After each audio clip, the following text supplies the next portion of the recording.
talking about how you plan things. Because there's an awful lot of times when I want to talk to people and say, you know, your lack of planning does not constitute an emergency on my part.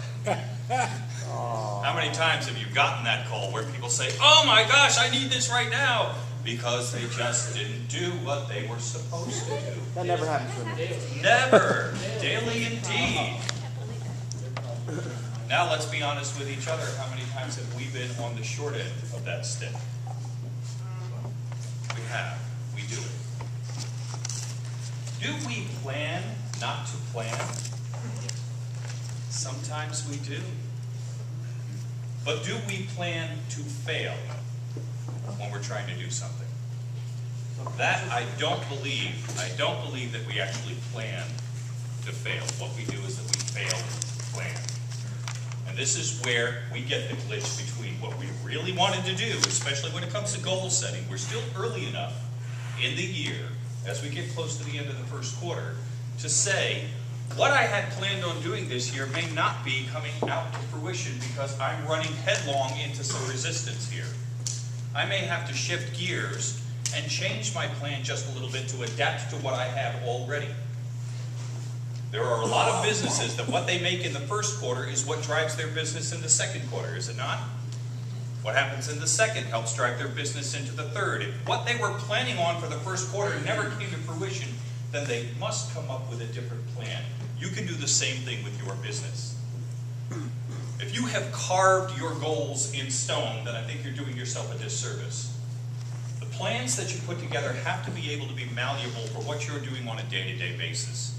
Or I guarantee you, no matter how much planning you think you've done, you can end up with your nose straight in the dirt because you failed to watch what was going on around you. That's part of your plan.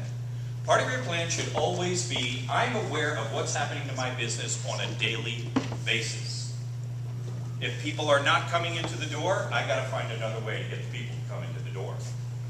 If what's driving my business will help in the first quarter is helping me in the second quarter, I have to find a way to keep my business fluid and my toes tapping all the time. I coach hockey. I play hockey. It's one of the things that I tell all of the players, even the guys on my team, if I see you like this, you're not doing your job.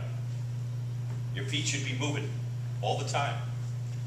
Even when there's nobody at my end, I play goal, I'm constantly like this. I'm moving all the time because if they start coming down, I don't want to be caught flat-footed. Your business doesn't want to be caught flat-footed either.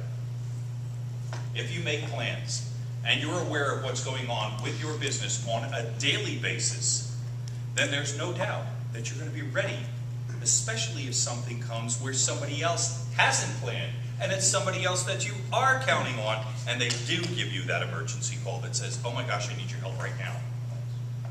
And because you've done your planning, you're able to set aside some additional time for them that may not have been in your game plan that day.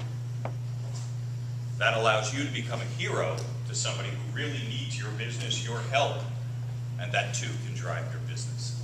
So if you make the planning, and you're watching your business on a daily basis, and you can make your plan malleable enough that it makes sense for you to make changes when you need them, then it's really, really hard for you unless you're actually planning to fail.